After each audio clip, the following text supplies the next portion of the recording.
Hey, good morning. Stand Tall with Dave Brown. We got a kind of a little bit of a new thing we're doing here. We got guys here. So again, Dave Brown. This is Steve, Don, Rob, producer Rob. He's pretty famous.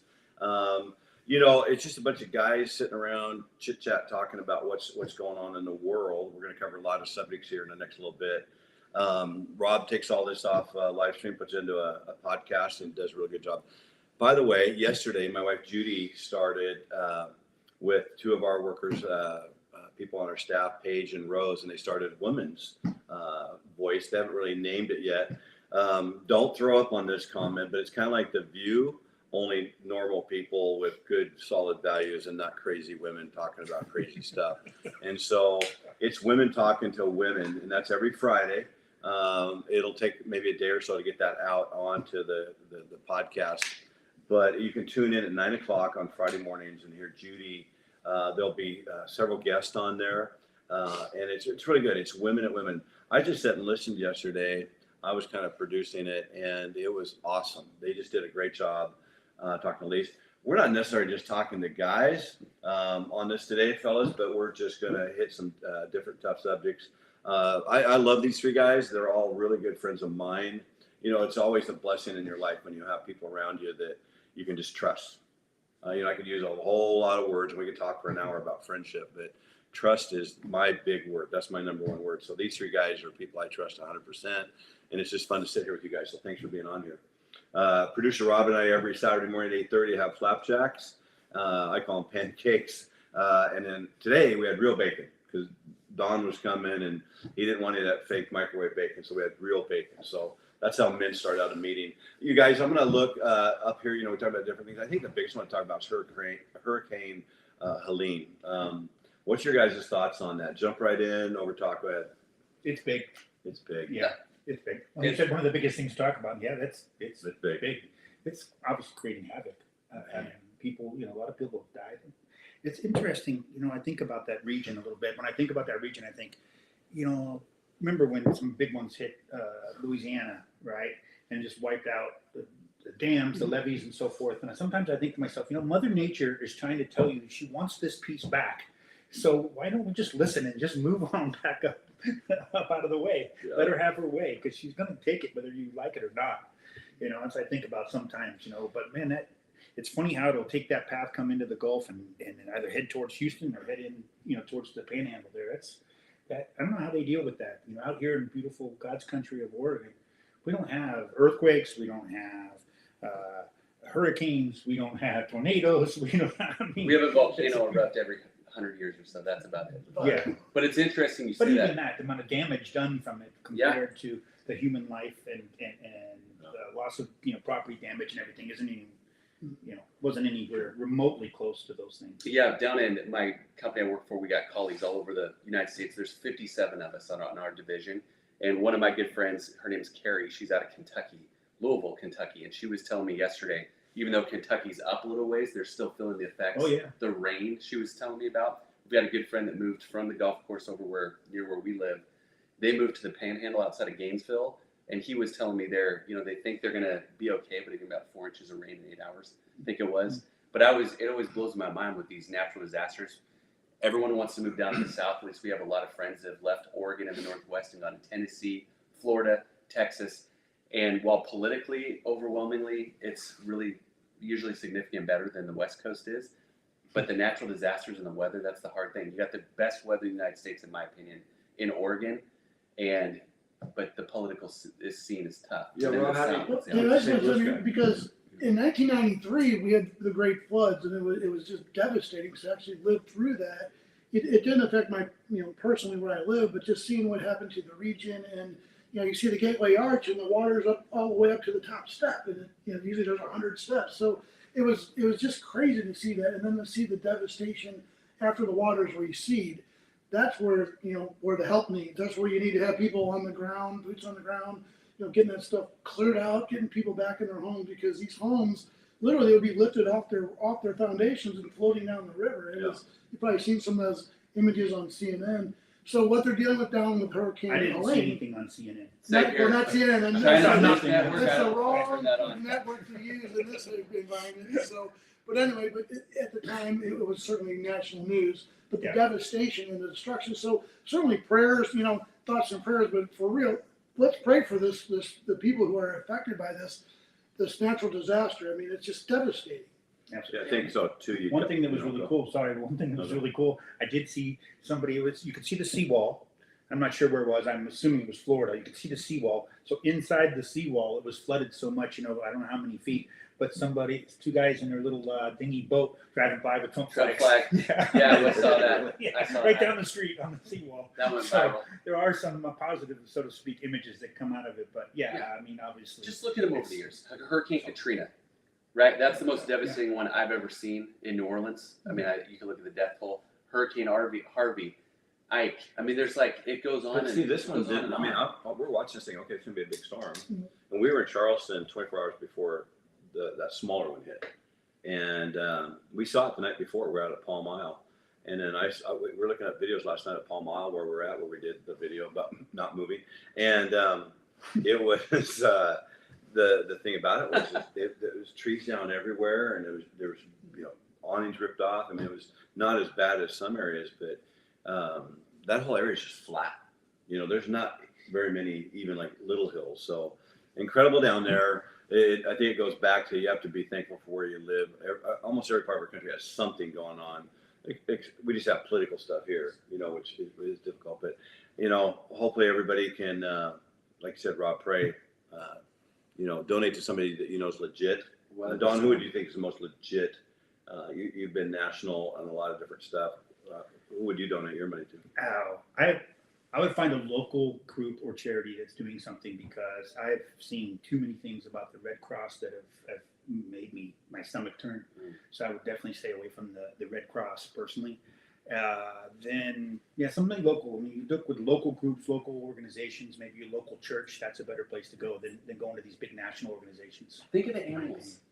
We're dog people. We have two huge dogs. We got Lucy in the audience here. I love that dog. Lucy's assistant producer. She's assistant Yeah, producer. she's part Think of the show. animals. It's like when these fires happen all over. We get fires. You talk about natural disasters. We got Sure. people setting the forest on fire and the smoke.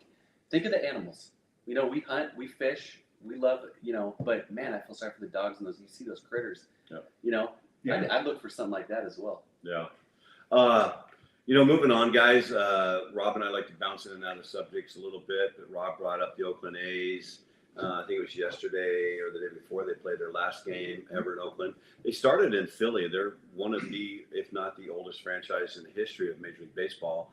Moved to Kansas City, I believe, in the 60s. Rob, you have to correct I me. wasn't alive that day. But not really an excuse, but I wasn't alive during the Civil War, but I still know about it. yeah, there you go. Thanks, It is Don. what it is. The Oakland A's have moved out of Oakland, or they're done now, and they're going to Sacramento for a year or two until they get the stadium built in Vegas. On one hand, from the ownership, I can understand why they want to get out of Oakland. Robbie, you and I talked about this the other day. The city of Oakland has just gone downhill under governors like Newsom and all the political stuff that's hurt Oakland. And so I would say to everybody, my thing is, I feel bad. I really do. I was born in Fortuna, California, and only lived there a couple of years until we moved to Oregon. But my family. But the whole thing about California is they're suffering through horrible decisions that were made decades ago, and this is one of those. So, But then the rottenness of this deal is that there's owners who wanted to step up and buy the team to keep them in Oakland, but Major League Baseball and all the other owners colluded to keep that out because they wanted the team in Las Vegas. And that's what hurts the fans. And you'll see a lot of media coming out in the next couple of days, fans talking about, hey, we had the opportunity. We had owners who were ready to step up Sure. to save this thing. But Major League Baseball just always because it's Las Vegas. I mean, my gosh, it's a promised land for sports teams these days. Well, it's a business decision. Look, you go to Oakland, they can't. First of all, the stadium's a crappy stadium for baseball because they did all what at the time was the great big seats up in the upper deck. For football, right? And so they close off the whole top because they can't fill the place. You're too far away from the field, and nobody goes for multiple reasons. You go there, and I remember when I was in high school, my friends and I went because we were talking to a game in the afternoon. Not that we were supposed to be in class or anything like that, but we went to a game because I used to live down there, and we took the rapid transit system into this, to the stadium. And then you can walk over this bridge and go to the park. And remember that it was the lowest attendance in Oakland history at the time. And I don't know if they beat that record, but it was like 2,300 people or something. So we went to it just to say we were there for that moment and we contributed to the lowest, attendance. But they can't get people to attend. There's multiple reasons. First of all, you got TV rights problems, which is why MLB is concerned about it, and the owners get concerned about it, because you can't draw people, you don't get the interest, you don't have winning teams, and then there's no revenue to be had, and people don't want to go there because if you've ever been to that stadium in Oakland, there's nothing around it but crime and destitute, and you don't feel safe. You park at the park because there's nothing around it. The new model, which has been successful around Major League Baseball, has been to put the parks into into the metropolitan area where everything around it thrives, where you can go to a restaurant, you can go to a pub, and there's activity that goes around it, and people are already there for business, so they flood in because they don't have to go all the way home and come back for a ball game. There's nothing around that stadium in Oakland for a great distance. And so the TV revenues are terrible because nobody goes to see the ball game. Plus, the team is the second worst record in their division, if not in all of baseball. So it's not an exciting place to go, and you don't feel safe going into Oakland. There's no other reason, but you go to the game and then you leave. Right? So allow a lifelong Oakland A's fan to chime in. Okay, so at my house in Newburgh, I've got a baseball. I'm 45 years old, born in '79. So I missed the Reggie Jackson era, but the Bash brothers, so I can speak on this, probably as well as anyone. As a 10-year-old in 1989, I got to go to the Kingdom to see my heroes, Jose Canseco, Mark McGwire, Dennis Eckersley, Terry Steinbach, Rick Honeycutt, all these, Carney Lansford. I've got a baseball with all of those autographs on there. Walt Weiss. And Griffey wouldn't sign, but I got tickets. I grew up in Newport on the coast, Don. So I'm from the coast. So I got to meet my heroes as a kid. This was 1989. This is 9 years before the home run record with McGwire and Sosa and all this. So I've got a personal connection to these guys, and there's a whole lot more to it. They've got a clown as an owner that's the son and the heir of the Gap, if you're familiar with the clothing line. And there's a whole lot of politics that goes in this, because you could take everything you just said and said, look at the Golden State Warriors. They moved from Oakland across the bay to San Francisco, got a brand new beautiful Chase Center. They didn't have to leave the area. So there's a whole lot more to it than we're talking about, but it hurts me because that was the team. It wasn't the Mariners. I like the A's. I like the Bash brothers. I like the Power. I love those guys. Exciting. Sidearm Eckersley. So I grew up with that. I still have all my baseball cards, every single one of them as a kid, in my basement at the house. You can see the baseball when you come over with all these heroes. I'm wearing Oakland A's colors. And close. Yeah. Your Oakland A's. So it's more personal with me to this. I don't even know if they're going to succeed in Vegas, but it hurts me that they're doing this to fans. Well, let me ask you this: with the focus of professional sports being on betting, sports betting and lines and all that, this just feeds right into that. I just think this next generation of sports is going to be all about, over-unders and money lines. It's all you don't have to, Rob, but it's all legal now. You don't have to. I can pull out my phone right now and place any bet on any college football team today in real time. They don't have to be in Vegas. Yep. So they don't have to relocate. But that's the 12-year-old boy out of being able to go to see his games. You know what I mean? It's an easy way for them to get to Las Vegas for the reason for it. So but they don't need to. You're hurting a little bit right now. Yeah, just I'm burnt out on the business of professional sports. But I'm going to money. argue with you a little bit on that, because we've had a lot of other franchises move through the years. A famous one would probably be the Sonics, the Baltimore Colts. Gosh, The going Rams to where from they St. go Louis, where they won the Super Bowl. Even more recently, you got San Francisco 49ers moved across the bay out of San Francisco to Palo Alto. Look at there for their brand new that's stadium. just the same area. Those Seattle Supersonics. They should have never. That was a brand. That's one of the best uniforms in the history of basketball. They moved them. Howard Schultz sold that team to those guys out of Oklahoma, and then moved them to Oklahoma, and Seattle still never got a team back. That's the kind of garbage I'm sick of. But you know what? If you look at it, like we're trying to bring Major League Baseball to Oregon yet again and again and again, right? No, please. And so one of the challenges is when you don't have a community, whether it's the actual fan base. You're talking about, I hate that they're doing this to the fans. What fans? The reason they're leaving is because nobody goes to the dang games. How can you support the salaries that you need to be competitive to get the TV rights, Yeah. to have people watch them. Yep. If you don't have anybody, put any butts in the seats. Right? I mean, that's It's all one about of the TV things, now. right? They've done So such a what good job on fans? TV that Just- why spend the money to park and drive when you can just watch it on your a nice huge screen TV? But other teams who are competitive, they fill their stadiums or come close to it, right? yeah, They just- baseball's struggled a lot the it's last. struggled a lot. Okay, guys, we gotta move on. Yeah.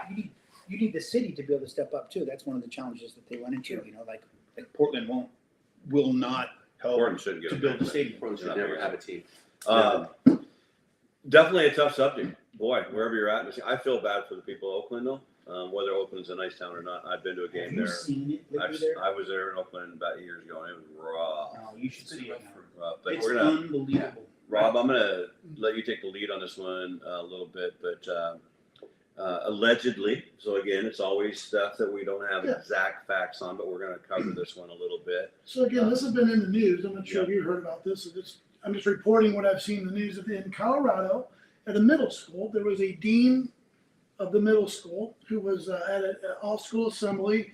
Student was asked the question, what does it mean to, how do you identify? What does it mean to be white? Kind of asking questions that were a little bit difficult. Well, the principal stood up and said, I'm a proud American. Just went on just a whole diatribe about how America is the greatest country in the world. He loves it. The school district ends up firing him because they felt that the speech kind of crossed the lines of the DEI and what they're trying to do, and it had some racist overtones. So again, I know I'm just opening up the Pandora's box of this because this is going on all across America. Dave, you experienced this as well. Call someone a racist and then just sit back and let them kind of reel. It's a terrible thing, but what do you think about this whole situation about teachers now having to Yeah, I think honestly, everybody out there, I can't say it strong enough. Do not call somebody a racist when you have zero evidence. It's like, that's probably the one that bothers me, but I've gotten used to it because of the DEI, the CRT, all the, I'm not even going to say progressives anymore. It's just hard socialism, communist. Mm-hmm. And that's what they want us to do. They want us to just be satisfied with stuff. But this whole racist thing is such BS. And, when it comes to this Have whole you stopped situation. Have you stopped to ask yourself, am I a racist? Well, that's going to be in the next one because we're going to that movie. I was segueing into it. That was beautiful. But you know what? That question, just saying racist, that's the new scarlet letter these days. It's the scarlet letter. You say someone's a racist, and then You're they have supposed to to basically. disarm. No, you This don't guy, have to though, basically you know what he defend said? themselves. Just He laugh. said that I I love America, and the school district came back and said your values don't align with our school district, and he's supporting the Constitution and the American, what we would say is a strong America, which we always say on here: be an American before you're a Republican or a Democrat. Be an American first. I know you got something to say. No. Rob, I got a question for Rob. Have you seen video of this woke Colorado teacher? Not the teacher, but have you seen video of this incident you're just They describing? have a video from the news. Yeah, well, I've seen I'm just wondering a if couple you've news seen. stories. No, it's a couple of news stories. So I'm just. So you're just reading like testimonial, like an interview. Okay, I was wondering, legit. I felt like you know, legitimate powerful. resources. You know how powerful video is. I was just wondering from a legal standpoint if hopefully someone got this on video. He's already filed a a lawsuit against him. Yeah. But yeah, you look at that. It's not up on the board, but it's all out in the news now. Oregonian Coin 6, Becky Wallace's paper, the $2.5 million lawsuit with Steve Phillips and the school board there. So they're flying around. But in a positive note, here in Oregon, since we don't want to get into people's names, specifics, put a target on them necessarily, or unnecessarily, I should say. But there is a superintendent here in Oregon who went and put American flags in every single classroom and told the teachers there to recite the Pledge of Allegiance every day because it's in the Oregon law. It's in the Constitution of Oregon, and he's telling them to do it. And some of the younger teachers of the younger classrooms are refusing to do it. But he told them they are not to take the flag down on the recite because it's Oregon law.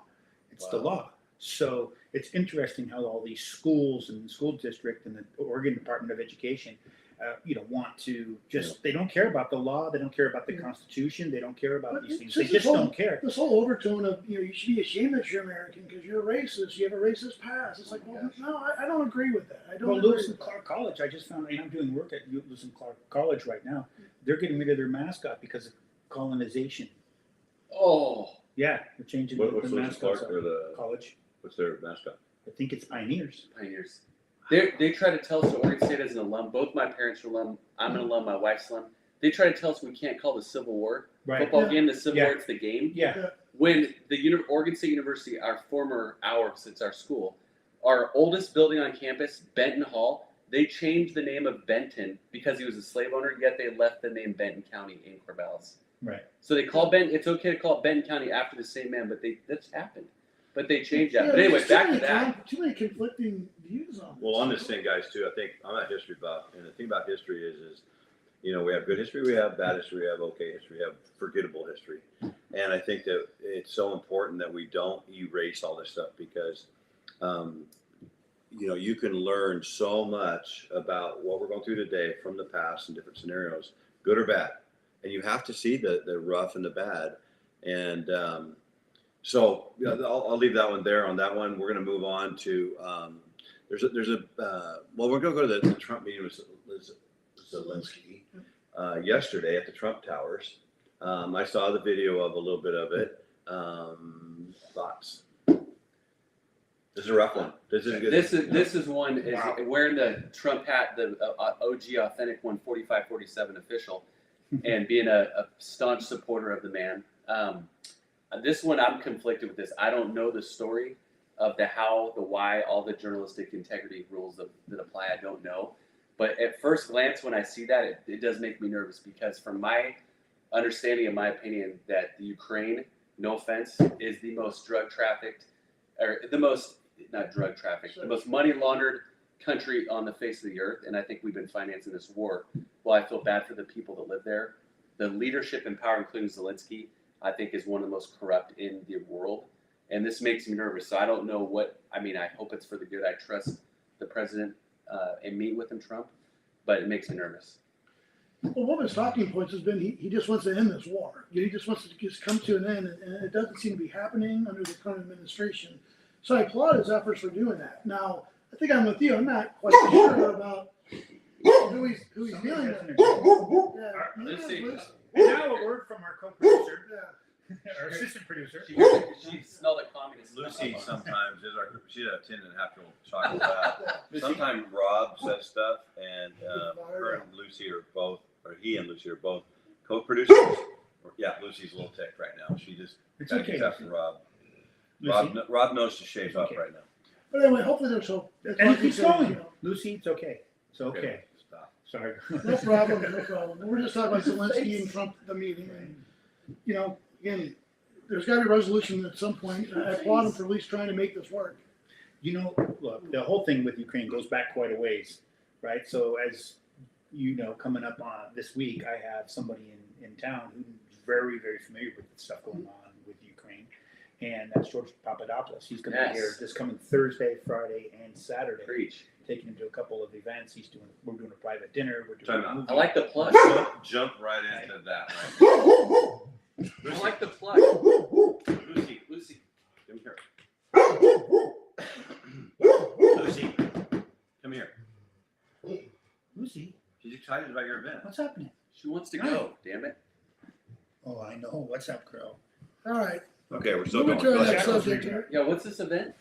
So, well, I'm just saying that we can get into it in more detail, but the point being is that we've got somebody who was, you know, pretty much target one during Trump's first run and the whole Spygate and all of that. And he was very familiar. He is very familiar with what's, you know, the geopolitical issues surrounding Ukraine and Hunter's laptop. So he's got a new film out called Hunter's Laptop Requiem on Ukraine. So his wife pretty much does all the interviews in it. She's a former or an attorney. That's who you're meeting with? Yeah. He made the movie? So, well, he didn't make the movie. It's his movie, and his wife does the interview, and they got interviews in there with Bannon and with a bunch of different folks on the subject of the laptop and how that affects what's happening with what happened with Burisma and Ukraine, because Papadopoulos was an energy consultant along with a foreign affairs kind of consultant for the Trump campaign, and he was the first one to go down in the whole Spygate Russia thing. And he talks about that. He has a book actually out too, and he talks about that. So the point you want to of Ukraine, that I mean, you ask about, you know, the corruption in Ukraine. Yes. I mean, it's been corrupt. What's been going on there? Human trafficking, We know Yes. we now know for a fact that we've had several, like up to 8, if not more, chemical warfare facilities the U.S. does in Ukraine. I mean, the money that's being laundered through Ukraine right now is disgusting. American taxpayer money by the billions of dollars being flooded through Ukraine, and then the little runt has the audacity to come here, right? I mean, I think the meeting with Trump signifies that he realizes that Trump is going to win this thing, or at least he's hedging his bets on it. Yeah, He good. figures, hey, I better take a meeting while I'm in town, because he was in town, begging for more money. We talk about a good job, works from home, earns $300 million. Done. Zelensky, thank you for that. Zelensky, make no mistake, he's the darling of the Bidens and the darling of the Obamas and the darling of these figures that have been in power. It's not a coincidence what's gone on there. And these people are hungry for war and all these criminal activity that Bidens have a dotted line to. It's not a conspiracy theory at this point any longer. And that's what people need to know. And when you see the Ukraine flags, it hurts, because the people, it's not the citizens' fault that they've got a corrupt government like that. So people think they're supporting the people through church, through prayer. I mean, all these things, but at the top of it is evil. Corruption and corruption and evil to all of it. So God willing, our President Trump is going to be back for the third time, I believe, unofficially. And stop this thing. And I believe that's going to happen. Don, do you want to speak at all about the event at the? Yeah. I mean, you want to put that out there because it's going to get out there to everybody. Well, coming on Thursday, George and Simona. Thursday the 3rd. So George and his wife will be in town, and we're doing a private dinner that night. It's an invite-only private dinner with them, gourmet chef, the whole thing, up to about 20 people or so. A friend of mine's putting that on. If I get a cheeseburger plain, that's the way I like it. Instead of cheese, that's what I'm going to get. Is that what you're telling me? A gourmet one. Yeah. Okay. Now, you might want to bring your own. Okay. And stop by Burgerville. On your way in. And then so that's Thursday night, and that's going to be kind of cool. And then on Friday, we're actually showing the film. So on Friday, we're having a VIP reception, and that's just $60. Have a 45-minute, 1-hour private reception, and then we're going to show the film. Depends on how many people purchase tickets for that. And they're going to, Simona and George are going to come out. They're going to talk about the film and kind of its significance. To just see the film, how much is that? $20 is all. So $20, and where's it at? And that's going to be in Turner, Oregon. At the Turner, at the same place where we held the gathering of Can you people. say the name? No. Okay. But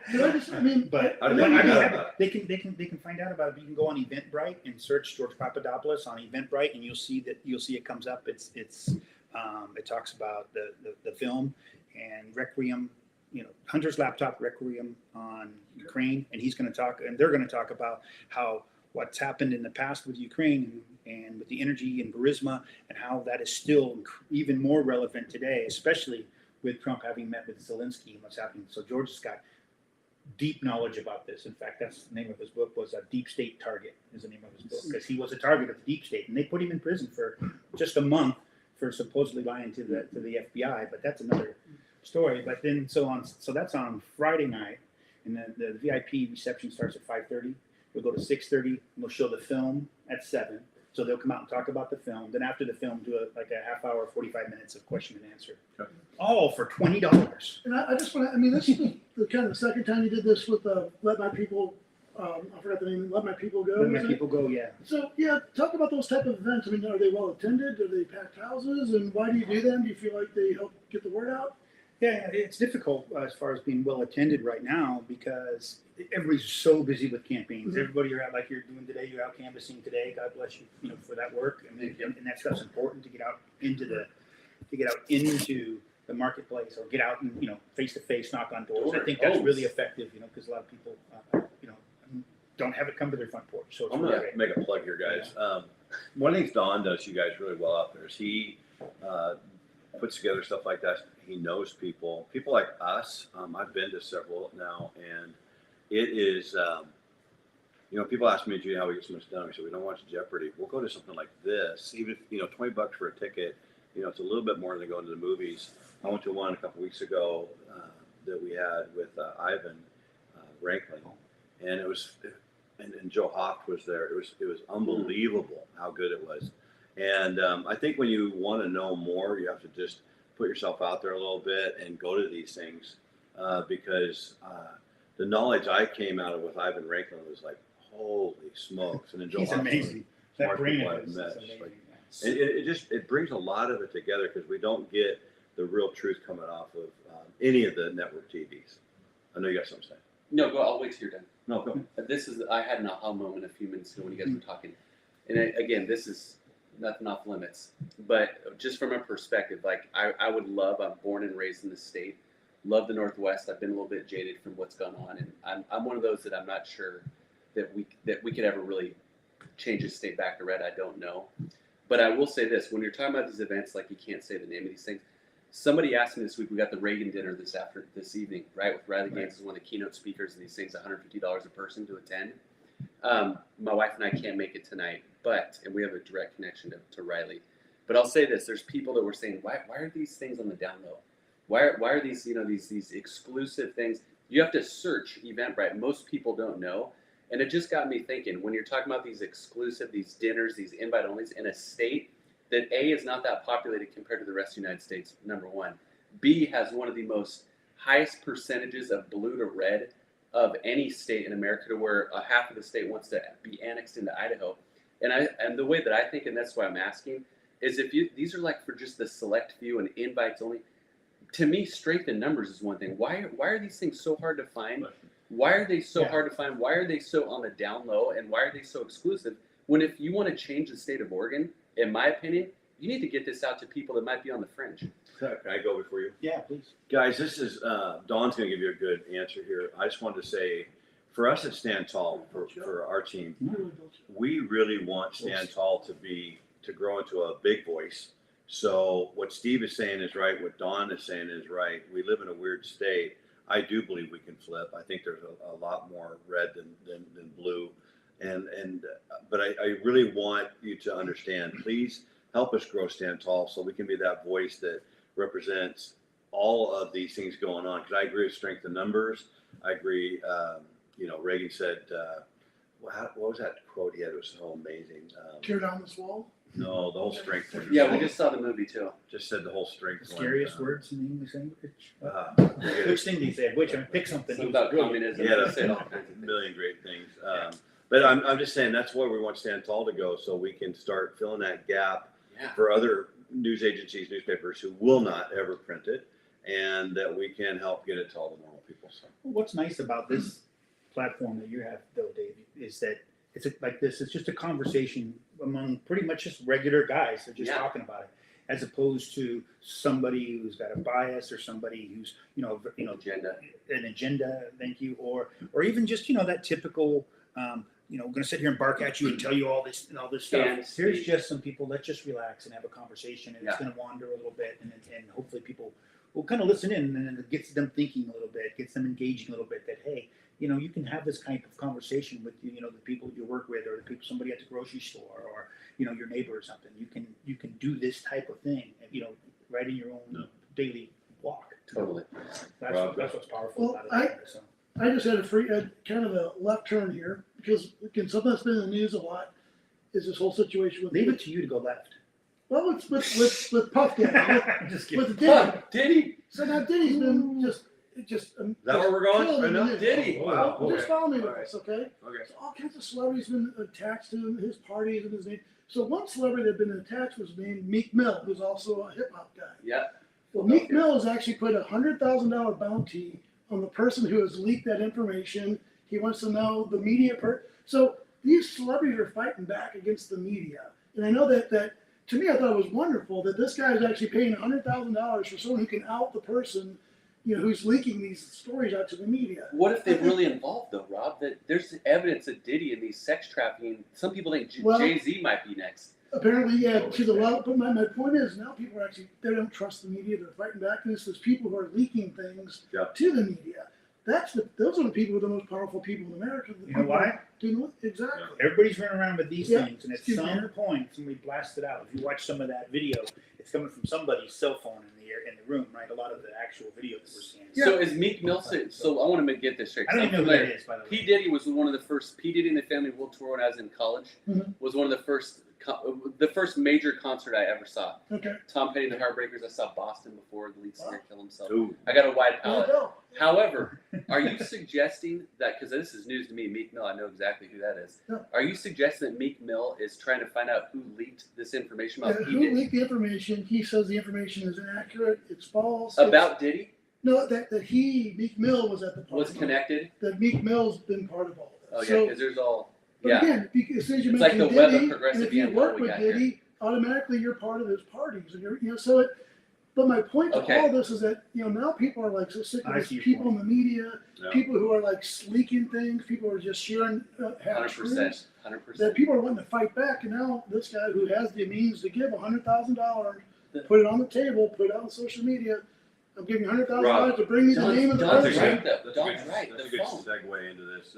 Again, you may not like what we have to say, the hats we're wearing, Sport Tile 9, Sweatshirt. whatever. Or Stand Diddy, tall. talking about Diddy. But we're going to say the truth. And Damn straight. we're not going to sit up here and just lie, about, people. I think that's one of the biggest things out there. We've got to stop doing that. I think we can have really hard conversations. I just played golf the other day with a friend who's very, very, very left on his politics, and we get along fabulously well all the time because we just don't take it personal. So that's my challenge to you guys on stuff like this. But that would be, I know how frustrated it is when you have people out in our community lying about me and my wife, Yes. Exactly. and it's like, so I feel bad. I wouldn't know that guy if he was Yeah, I a know. carpenter or He's a big name in the hip hop business. So, Huge, yeah. huge. Yeah. But I'm an avid listener, You got and nothing. I'm Yeah, doing no, what I'm doing what I and can then do country. within my circle to get Stand Tall out, and I love listening to these guys all the time. It's an honor to be here. But Dave, you got to take me. Like I've heard you and Rob talk about this week after week. What? You told a story. I've been driving around all over the state working, and I'm on the road for work all the time. And I'm hearing you talking. You and Judy went down to Abby's Pizza, and you saw a parent and a coach, someone that you coached, a son, and they just act like they didn't want anything to do with you. And I'm hearing this driving my car to Medford or Eugene or Bend, and it just breaks my heart. Yeah. Can you take me sometime around town so if I see these people, I can have a conversation? I just can't. We just drove by their house. I don't even know who ago. these people are. Yeah, we're out in our little 74 MGB, and Judy and I drove by their house, which we've been to for graduation parties and everything. And I think more than just them, it was hard because your friends, you invest, and then you're just ignored, and even get a couple of dirty looks because they've never asked me a question. They don't even know, I think, really why they're so upset. I think you got to quit listening to other people's opinions of Rob or Don or Steve. So I guess my thing on that is the cancel culture has been so damaging. But think who started all this. It really zoomed in hard after George Floyd passed away. And I say that nicely because that's just another whole subject for another day. But I would say the whole thing about rumors about other people and how you talk about other people. Now, if Dawn and I are out doing stuff and we do a lot of stuff together, yeah, we'll hammer away. I mean, I think there's a time and a place, and you get frustrated. And there's other people that we speak super highly of. And but that's just him and I. If we're in public, we don't do that nearly the same way. But I want to transition. That's a good one. That's a good question. Again, just treat people better. Frick, give them a little bit of rope. New York Mayor Eric Adams. He's just got indicted yesterday on 5 different indictment charges. You're not exactly an East Coaster, but you're closer back there. Eric Adams has been part of so much crap in New York and all the stuff he's done and allowed and gone after The shots, people. everything. I mean, what do you guys think? Eric Adams is in a lot of hot water right now. You got Eric Adams on indictment. You got Fannie Wilson's lover, who's on missing in action. He's on the run. They found him. The DA. Oh, they did find him. They found him. And Eric Adams, you can correct me if I'm wrong, but I've been on the front lines of this corona. I refuse to call it COVID. That's a whole other topic. But this whole thing where this guy was partially responsible for these lockdowns and these things. Kyrie Irving, the basketball player, this last week, what's gone on when he was playing for the Nets. And anyway, I digress. What happened there? Basketball team? Yeah, the NBA. It was. James. Yeah, Rob, go ahead. Oh, the Nets. I want you to tell this one. Well, I don't know the story. That's what I'm trying to figure out. Well, look up Kyrie Irving in the Nets this week. Apparently, was someone within, I can't remember if it was a physician, somewhere within the New York area, connected to all of this, was responsible. Basically, this guy was he was some kind of medical director or something. Basically responsible. He went online, so undercover. Someone was interviewing him. He was responsible for keeping Kyrie Irving out of the NBA playing. You couldn't, without the shot, without a passport, you couldn't play in New York with Brooklyn. And Kyrie Irving is weird. It is far out there. The earth is flat, and all these topics he said. I don't agree with his side. I gotta have a chat with him. Yeah, He with sounds the like a great anti-Semitic, whatever, I don't know, whatever the media. However, the guy stood his ground with these shots, like I did, and a bunch of other people. And this corruption in New York, again, it kills me because it's like Portland. Portland used to be such a beautiful city, and it's just been taken over. New York, I've been to New York. I've been to Ground Zero. I've seen the city, and there's a lot of bad there, but there's also good. President Trump just had a huge blowout in Long Island. People love him there. But anyway, Eric Adams, I don't know the guy, but again, where there's smoke, there's fire. Well, he was kind of the quarterback of, just a lot of the indictments, a lot of the charges, a lot of the issues that the former president has had in New York. So, again, first of all, New York mayor, that says it all to me. Zero credibility. There's got to be some dirty politics, got to be some corruption, just by the title. So it doesn't surprise me. But again, how's it going to play out? It all depends on how the courts are. Are they stacked red or blue? And so again, just part of the story. Okay, so here's a couple thoughts on this. I got a couple thoughts. I got one that's going to be a little bit out there, but bear with me. First one is, hey, you decide you're going to come up against Trump, your house better be in order, because they're going to cover it up. They're going to find you. They're going to come after you 100%. too. That's one thought. The other thought is, mayor has come out against or talking about all the illegals that have come in, cutting off funding to the illegals coming in, and complaining about, in the media and so forth, about all the problems that they're causing in the state. So is it possible that his own side has now said, you need to shut up and toe the road, or we are going to come down on you? He was all fine, right? He was a darling as long as he right? Yes. Yeah, exactly. That's exactly right. Played along with the playbook. Don, what's he As being soon as he indicted on? deviated that. It was like 5 charges: corruption, Bribery. Yeah. You're right on. You're right. You got to have your house in line if you're coming after Trump. You guys talked about Russia. I mean, you could write a timeline of all of the things they've tried to take this man down, the president, and this is like, you could connect this guy to, he's in the story. You can't tell the story of all these people come after President Trump without this part of it. From Russia to, Hillary to all of them. So think about this. Now, I know I'm going back on this thing again with Papadopoulos, but think about how it comes back. He talked about that, and to have him in town to actually really explain this. And that's why you asked earlier why I bring these people to town and why I do these types of events. And that's part of the reasons, because I want people to get an idea from people like Ivan, who is brilliant, who is a constitutional attorney, a former Green Beret commander, intelligence guy who comes from a completely different perspective on this stuff and connects these things through these links that he does, and it's just amazing. And it blows your mind and opens it up and helps you understand.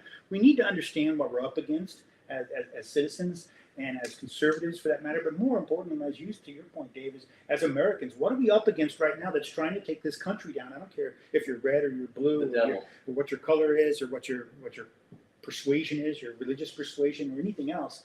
All I care about is this country and the values that were set upon it, and our Constitution. And when somebody, any entities, whether you call it deep state or whatever you want to call it, is here trying to take it down, I want to educate people that they understand the enemy, because we're not going to win this battle as long as we can't have a conversation with our neighbor without them being so mad at somebody that you've known for decades all of a sudden won't speak to you and give you the rude cold shoulder over what's happening. It's like, clearly not everyone understands what we're up against. If they did, they wouldn't be so mad at me for having my thoughts or opinions and for being in the fight. On this yesterday, playing golf with another buddy named Steve, he had a great line.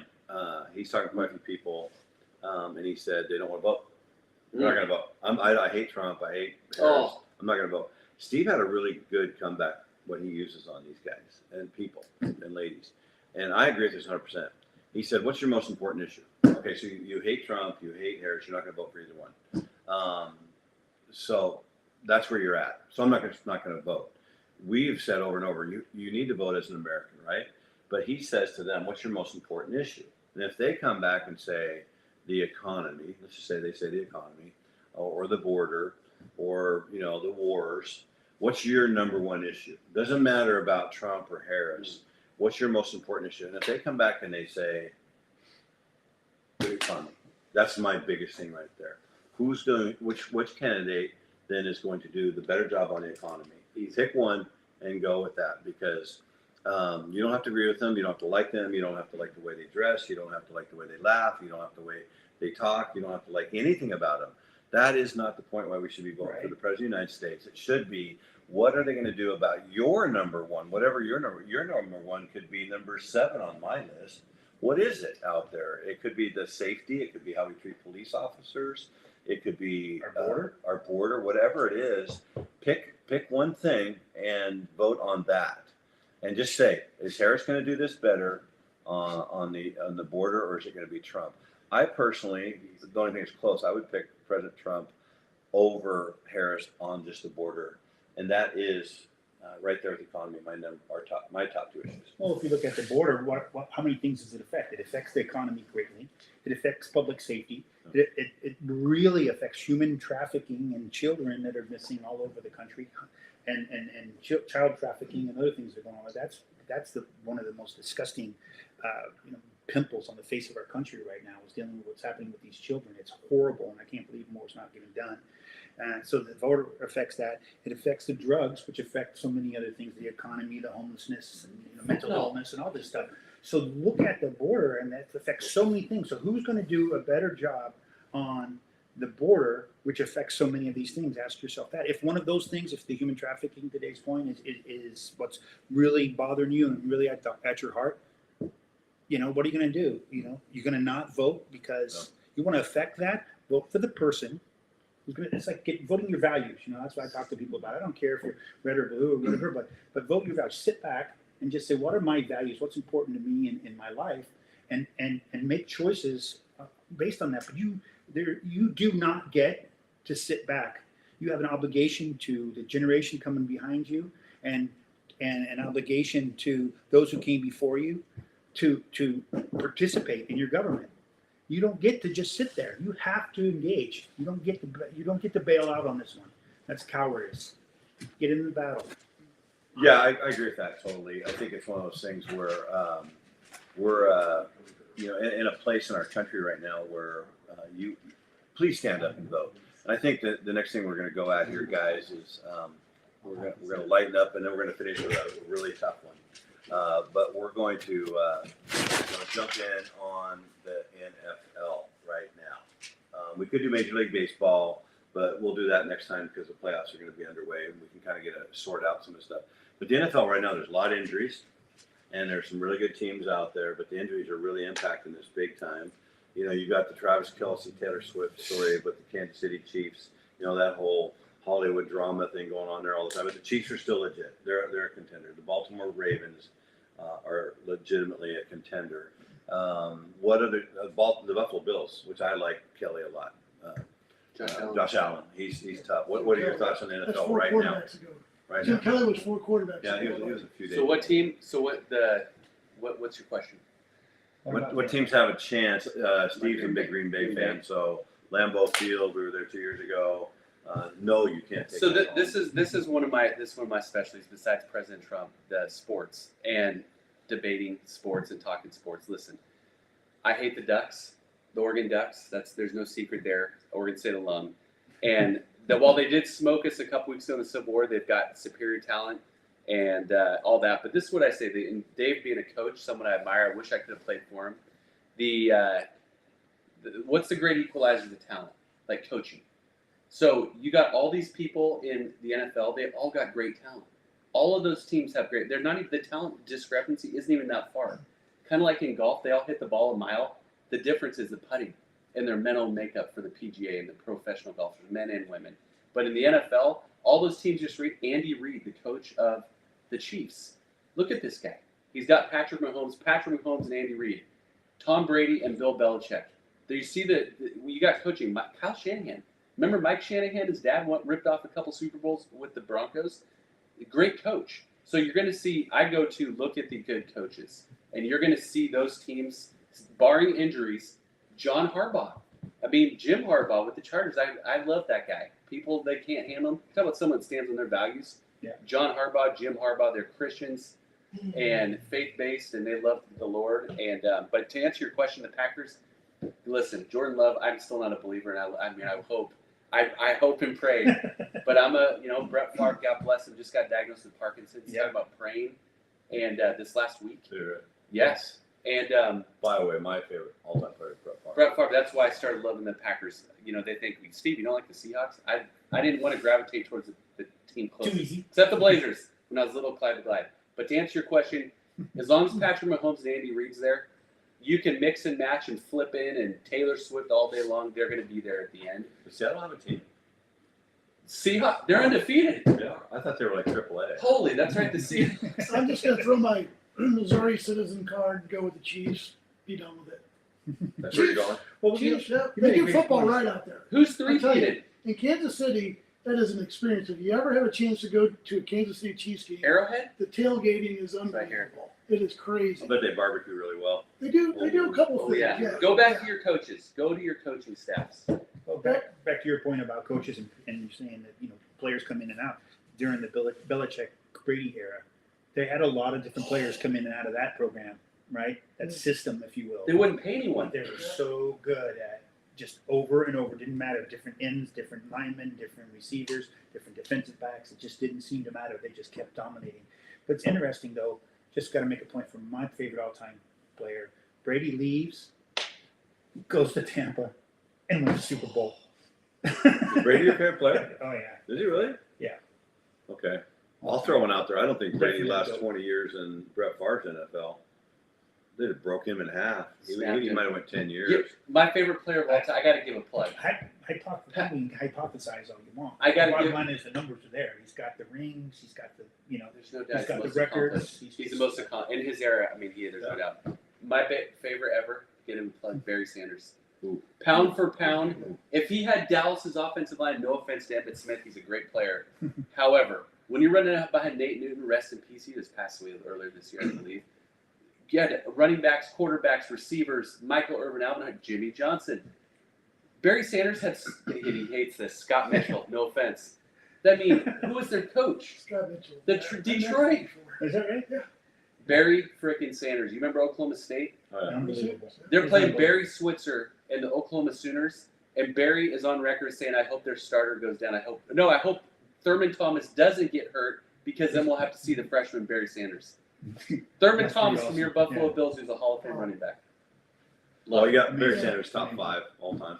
We're going to roll this up here. in Yep. 10 minutes. All right, really quick. Oh, Well, really? you get just a few seconds to land on this one. We're gonna stop with a thud here.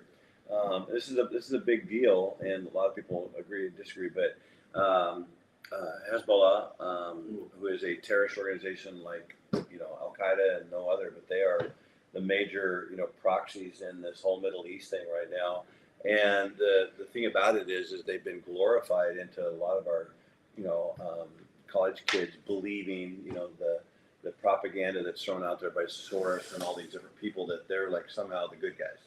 And Hezbollah is absolutely insane in what they do to other human beings. And I think, more than anything, please believe that Hezbollah is awful people. I mean, they treat their own people incredibly bad.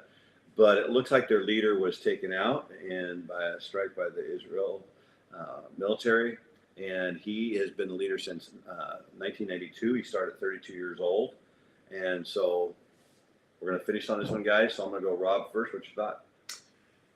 Well, I mean, I guess having an association with higher education and seeing what's happening in the colleges is really giving me a tremendous distaste for the entire situation. But I agree with you. I think that there are people outside of the universities and in America who are just glorifying these particular groups. And again, they're terrorist organizations. So I have a really hard time with that. So hopefully, I'm sure if the leader was killed, there's another one right in line. So, what does that mean? I don't know. Maybe it's a different direction for Hezbollah, but I'll tell you what they've done here in America is they've done a number on us. Don? I mean, I don't really have a lot to say about it. the whole situation over there, the media does a great job of focusing our attention on what's happening over there. And it's one of those things where I certainly don't have enough understanding or knowledge about it to speak about it. But what I can speak to is that we got enough going on right here. You know, like when you get on an airplane and they give you the little speech about the exits and they tell you that, you know, in case of a loss of cabin pressure, you're supposed to put on your mask before you help the person next to you. Right now in our country, we need to put our own mask on and make sure that we're secure and that we're safe and that we're healthy before we start trying to help everybody else in the world, including Ukraine.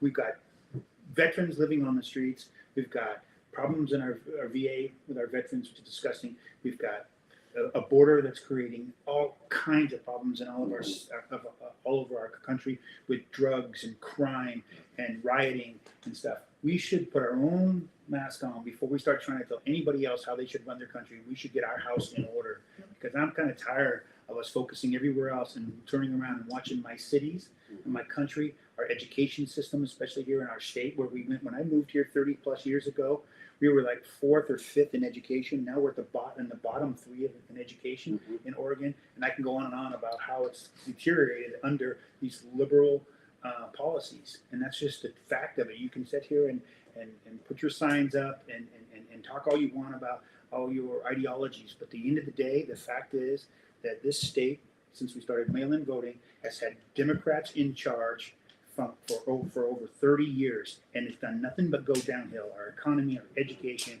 our forest lands, et cetera, our taxes have gone up, our services have gone down. So until you start waking up and fighting that fight, I don't give a damn about what's happening over there. That's just me. All right. I told you, you know, the thud. Steve, I was you gonna okay? say, man, don't be skipping it. Oh, Good Lord, you took up my time. Oh man, I'm So sorry. to go, no, it's okay, Don. Don's right about everything he said. I love how you went from Hezbollah to the Oregon mail-in balloting, and I just love the passion.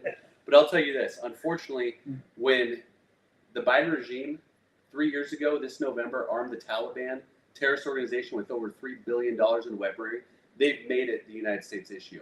So I completely agree with taking care of our own house. Unfortunately, because of these other regimes and have armed other terrorist organizations like the Taliban and other people over there, unfortunately, we're involved now. And I agree with you.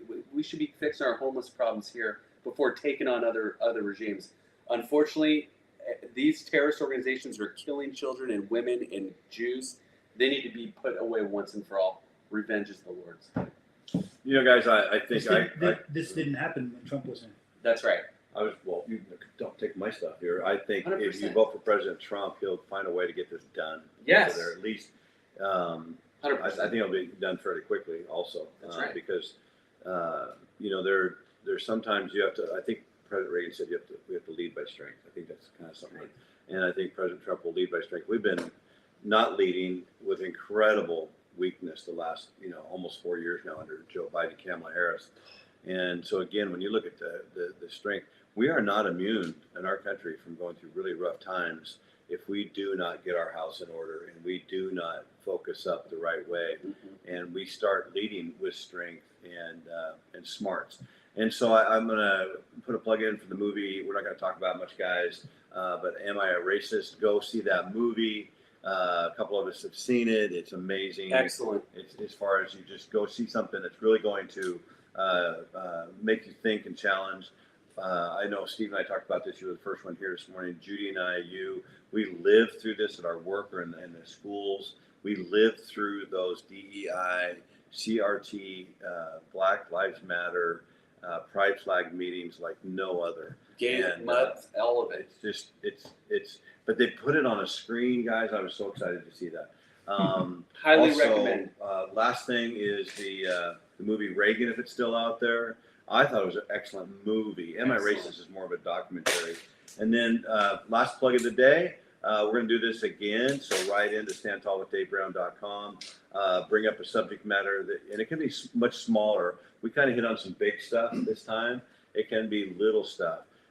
So my last thing today, guys, just a little bit of a Greg Gutfeld monologue on this is going to be challenging all men out there to stand up.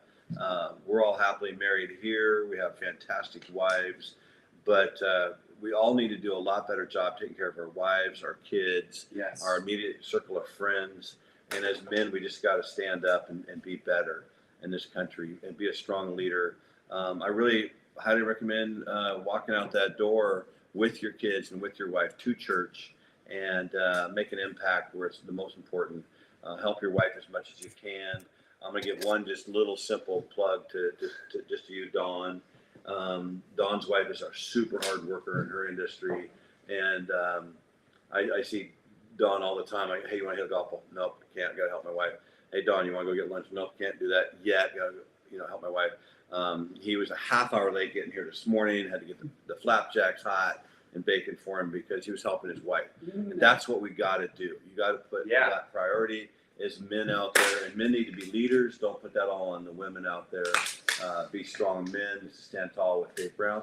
Rob? Last thing, Go. if you miss our live streams, you can always check us out on Apple Podcasts throughout the week. We drop episodes throughout the week, so we're building a following. Hopefully you guys will share our show, and we'll see you online. And go to Eventbrite. Look up George Papadopoulos for the event Friday night. God bless you all. Trump 2024. Make America great again. That's right here.